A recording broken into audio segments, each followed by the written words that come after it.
I have had a lot of mentors and a lot of inspirations, and most of them are staying with me in my house, inside my library. So what I do is I apply a very standard, effective business practice, because what I do is, when it comes to sales and motivation, I would consider Zig Ziglar as my mentor. As a matter of fact, I admire him so much. I went to the stage and I got his sales training program and represented Zig. When it comes to Charles Swindoll, it's all about character. When it comes to, of course, the classical guru of modern day management, and without him, I won't have a word today, it's Peter Drucker. When it comes to academe and a little bit of the leadership in that area, I'll go to Warren Bennis. In other words, I get, here's the effective business term, I get their best practices. Because it is virtually impossible to have one person representing all the good stuff. Each one will have their own competencies, and most of them are still with me, but now they are in my Evernote. Wow. Yes, Thank you. Thank you. Our next question. I'm Chad from the Manila Feed. My question is, how personal to you is this book? Is it all about your personal experience, or you also get the inspiration from other person? That's a very good question. And by the way, every time the speaker says that's a very good question, that means the speaker doesn't have an answer yet. It's a collection of tidbits of information that I get from everywhere. The one important lesson I have learned in life is every single day, every moment offers lessons to be learned. We have to be observant, but we also have to be absorbent. And so what inspires me is that I will pick up this article from somewhere, I will have my personal experience with this business client, I will view and observe what's happening now and try to come up with my own conclusion, some deductive, some inductive, and then try to figure out what lesson can we get here. And so the main purpose of now writing and writing the column and putting in the book and writing and speaking in a radio program is these lessons can be shared to everyone and it can help people. And at this point of your life, sir, what matters to you right now? God matters my entire life. I mean, my priority has never changed ever since the day I realized that it's not about me. And so my priority will be God. Number two will be the Ilocana. Don't forget that. It's not even the children. That's why my children know that they never make me choose between their mom and they lose, hands down. And then after that will be the kids, and they're no longer kids. Rachel is 28 today. Very, very single and available, but refuses to because her mind is absorbed in doing business. And then after that will be the purpose of why I'm doing what I'm doing, my career, my businesses, in that order. Thank you, sir.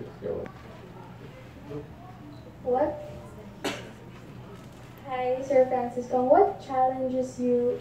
How do you challenge yourself on writing a book, as you said, once a year? Oh, writing a book is not very difficult for me. Churning out materials every single day, that's the challenge. Well, since, how long has this been? 24 years. Monday, it used to be Monday to Saturday. Now, God has been merciful with me. It's now Monday to Friday. I have to churn out the material that I can use and then present that in my radio broadcast. And so collecting all these things and coming up with a theme, that's the easy stuff. But churning out materials on a daily basis, that's the part that challenges me. But now I've had help. I mean, with ABS-CBN publishing, they have had artists and their people and editors helping me put the whole thing together. And I now have my daughter with her team helping me also with the graphics requirement and the creative aspects. So I guess that all makes it worth, that makes my work a little easier compared to the day when I was starting out. And, oh, yeah. Maybe the putting up together of a book will take, this one, I think this took me about 4.5 months. to put it together, conceptualize, but I needed a lot of help. So our friends from ABS-CBN Publishing and their editors were so kind and generous enough to come in and help me organize it together. But essentially, that's what it takes to collate and collect all those articles and put it into a book form. Another answer to your question might be why. I have had people who will ambush me during my seminars, and then they'll show me these yellowish, old faded clippings that they would take the patience of cutting off in the newspaper, and then they would want me to sign each page.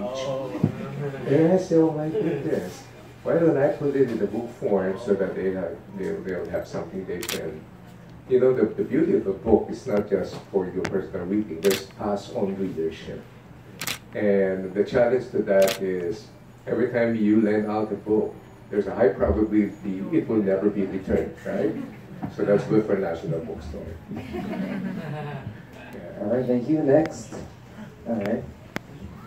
Hi, Sir Francis. Hi. My question is, you're a very productive, prolific person, and I'm sure you get a lot of questions like, how do we get to be as productive as you are, and we're not as, as disciplined maybe. So how do you go about encouraging people to, get to that point? That's good. A very brilliant question, Hannah. Thank you. Let me share with you my experience in retail. A lot of people know me to be a speaker and a trainer and a columnist, a book author and all of that, but what they don't understand is I'm still in business. I'm very active in business. Even as we speak right now, I'm active on the board of the country's second largest, arguably the second largest chain of retail stores. It's called Primer. So the first important lesson I have learned from, we owe him a lot, Henry C. Sr., who passed, and he started all this huge business.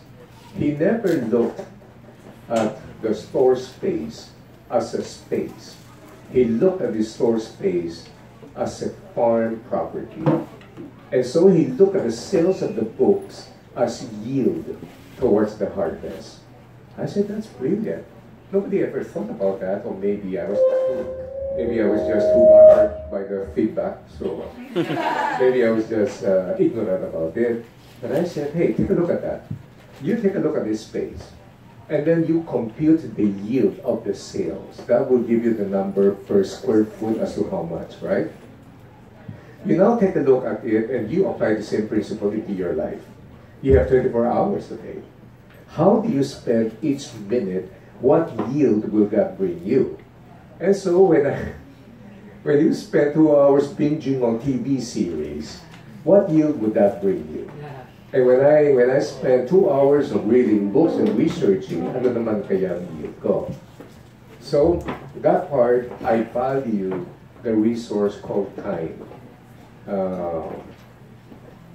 This is like a seminar. I'm going to ask you a question, everybody answer me. Fill in the blanks. Time is?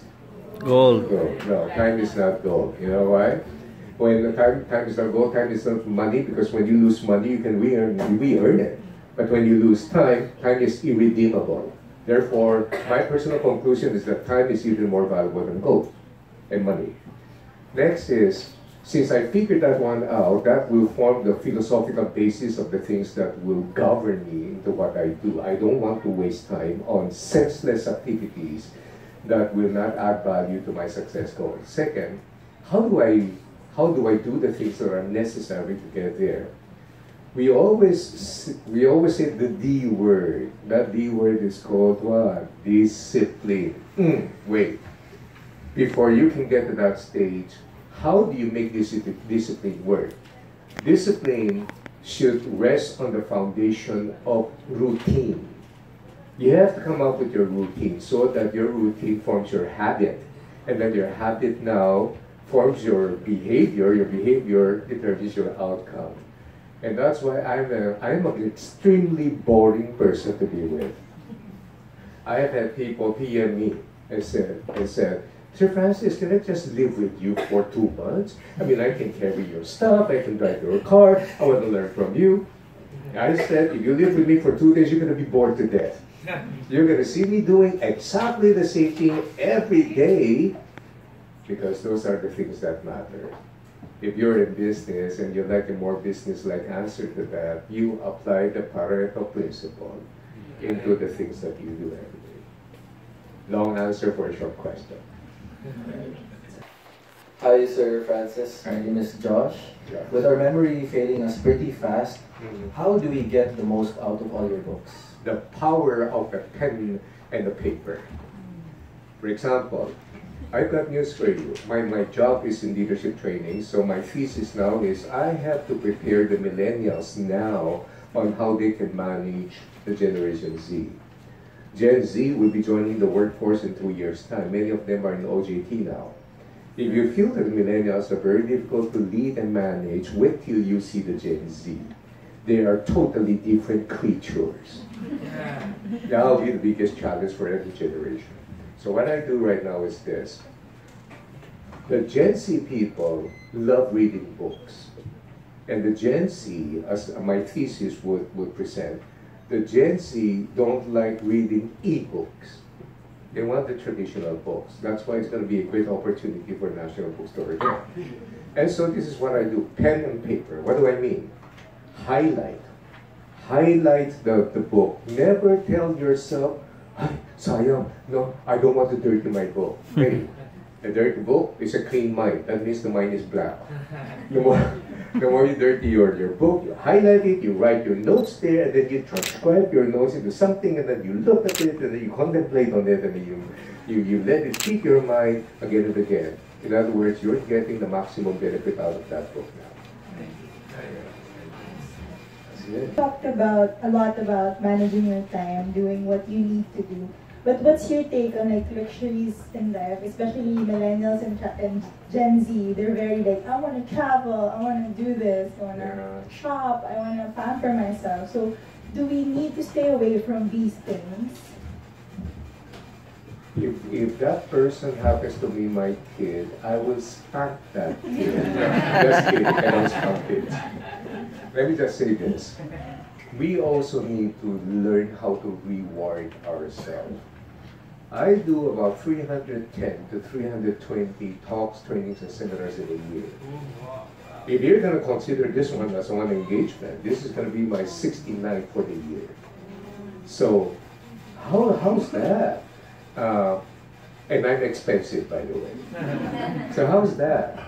Well, I'll never give up on having my family vacation on December, and I bring my entire family out, and then they have 100% of my time and attention with them. That's how I reward myself. Middle of the year. Well, pretty soon we're going to be going on a short vacation also. Short vacation meaning to say about 4 to 5 days. Long vacation, that's about 3 weeks plus. And so these are rewards that I give to myself. These are travel. And the best way to travel, the best way to learn is to travel, right? Yes, but do not shop. So you visit museums, you take a look at the culture, you understand it, widens and broadens your horizon. I'm now at a distinctive advantage so that when I travel, I happen to have people I can talk with. Last November, I went to New York and I had the opportunity to meet Ariana Huffington of Huffington Post. I had this short time of interview with Seth Godin and Sarah Lewis. Before that, it used to be Malcolm Gladwell and Adam Grant. And so my travel gives me the pleasure, but I also want to make it a learning experience as well. You have to travel, but the one thing I don't like about the millennials is this. I will fight anyone in the room who will insist the millennials are slackers or lazy. No, they don't know them. They work hard. And then when they work hard to save money, and then there's budget airfare promo, and then they go to Beijing, and then they splurge it all out, and then they come back and then they work again. They have to learn how to manage their money as well. And so the reward should always be a responsible reward, but not one of irresponsibility and negligence and recklessness too. Yeah, we have to have that. Thank you, sir. And can I ask you a question? Oh, sure. That will look good on me because it looks good on sure. you. I'm pretty sure. You can rock anything. Francis, I just want to ask, what tips can you give to those millennials who wants to become successful in life or in business? Yeah. I have because yes. millennials are fast pacing and then Right. That's a very relevant question. I've got good news and not so good news for the millennials. Which one do you want to hear first? both. Good, bad news maybe. The not so good news is that the millennials are getting old. we're still harping on the millennials. Don't you understand that they're getting old?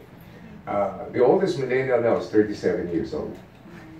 The good news is that these millennials now are in very precise and very strategic positions now for leadership if they know how to handle their lives correctly.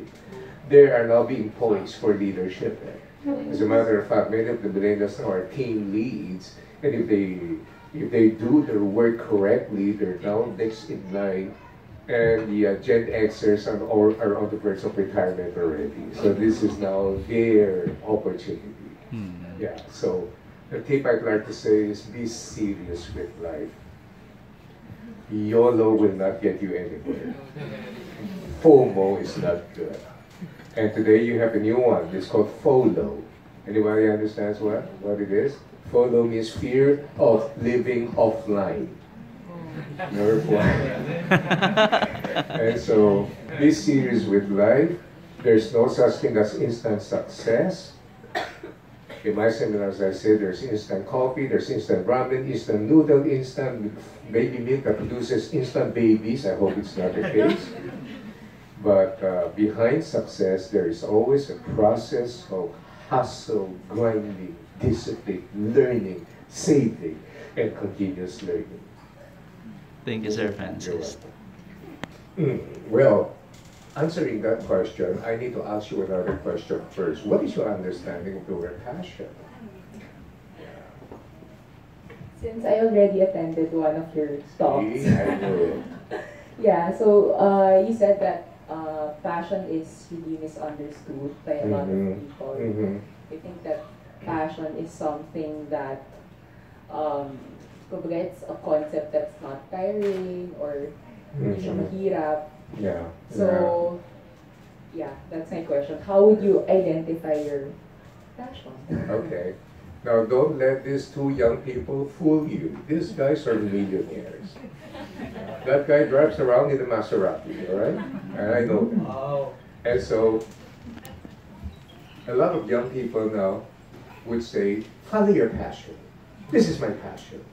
I said, no, that's your hobby.